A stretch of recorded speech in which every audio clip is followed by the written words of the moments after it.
Today we're going to talk about the principles of macroeconomics. Macroeconomics is the study of the overall functioning and behavior of an economy. It looks at the economy as a whole rather than individual markets. The principles of macroeconomics help understand large-scale economic phenomena like inflation, unemployment, and GDP.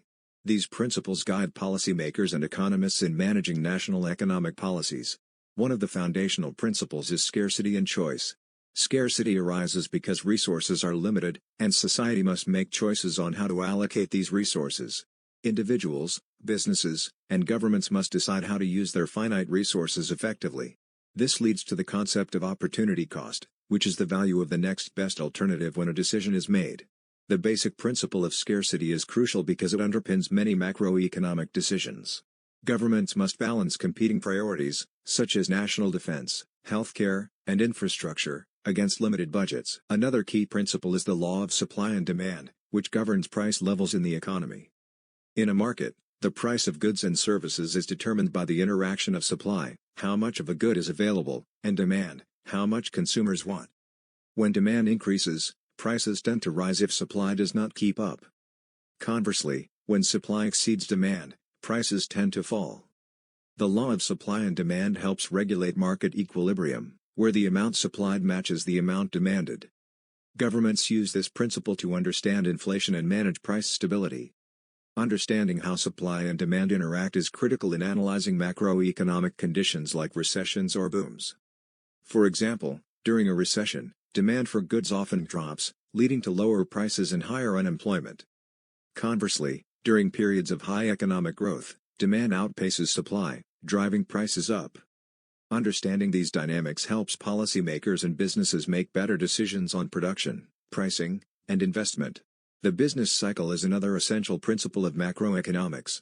The business cycle refers to the recurring pattern of economic expansion and contraction. Economies tend to go through periods of growth, expansion, followed by periods of contraction, recession. During an expansion, businesses produce more goods and services, unemployment typically falls, and consumer spending increases. Recessions, however, are characterized by decreasing demand, reduced production, and higher unemployment. The business cycle can also be affected by external factors like wars, natural disasters, or financial crises.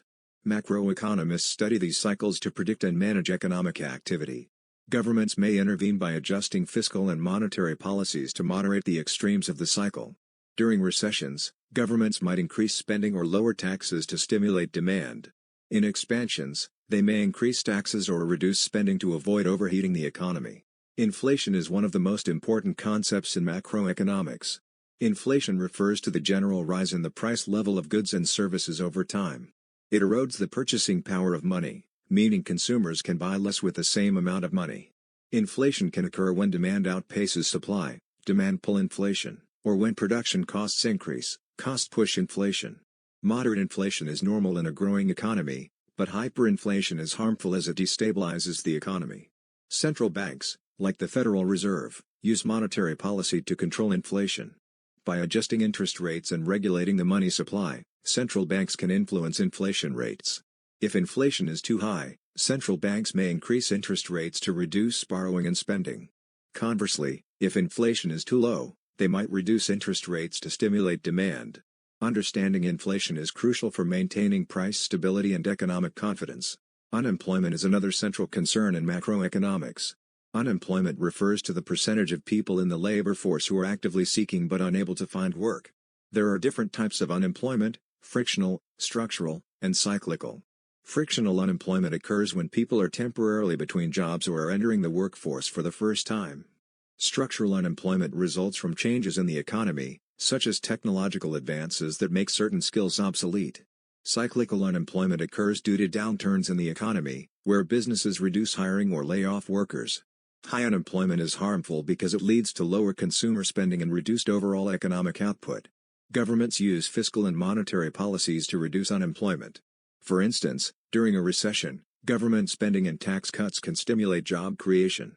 Reducing unemployment is crucial for improving living standards and increasing national income. Another key principle is the role of government in the economy. Governments play a central role in managing economic activity, particularly during times of economic downturn or growth.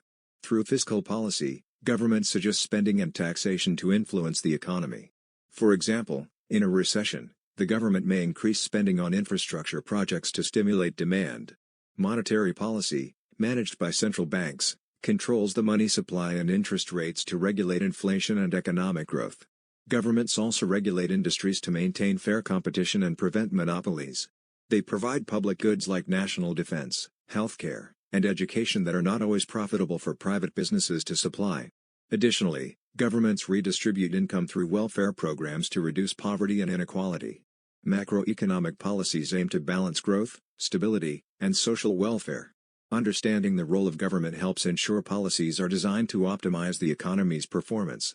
Economic growth is another fundamental principle of macroeconomics. Economic growth refers to the increase in the production of goods and services in an economy over time.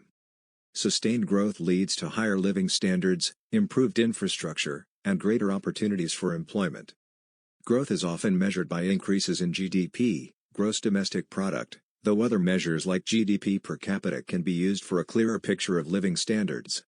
There are several factors that drive economic growth, including technological advancement, capital accumulation, and improvements in human capital, education and skills. Economies with high rates of investment in infrastructure and innovation tend to experience faster growth. Government policies, such as tax incentives for research and development, can stimulate growth. However, growth must be sustainable, and excessive environmental degradation or inequality can undermine long-term prosperity. Economists study growth patterns to understand how to foster stable and sustainable development. Achieving balanced growth that improves the well-being of all citizens is a major goal of macroeconomic policy.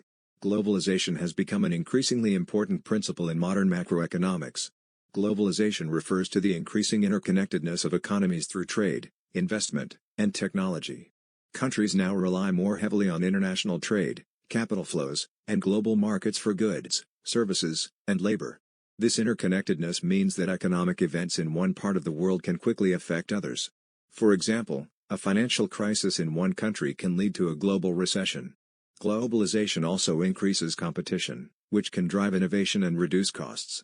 However, it can also lead to job losses in certain sectors and exacerbate income inequality. Macroeconomics studies how countries benefit from trade and how to manage risks associated with globalization. It also looks at how exchange rates, trade balances, and international policy affect national economies.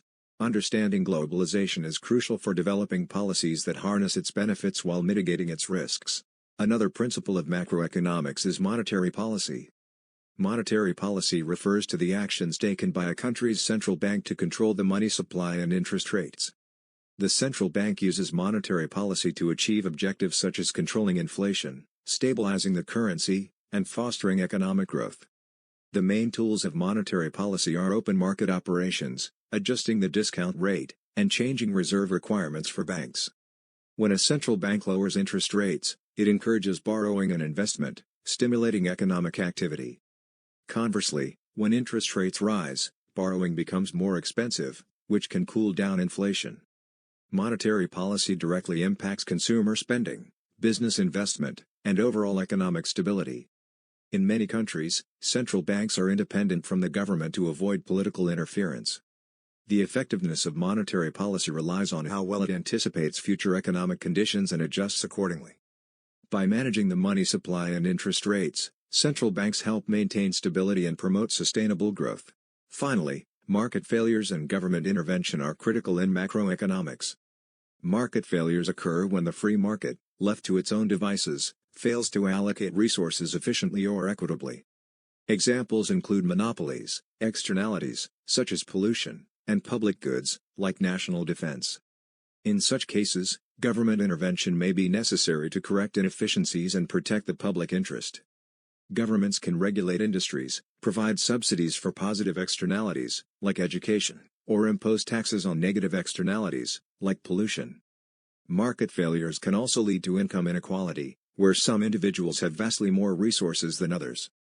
Macroeconomists study the causes of market failures and recommend policies to address them.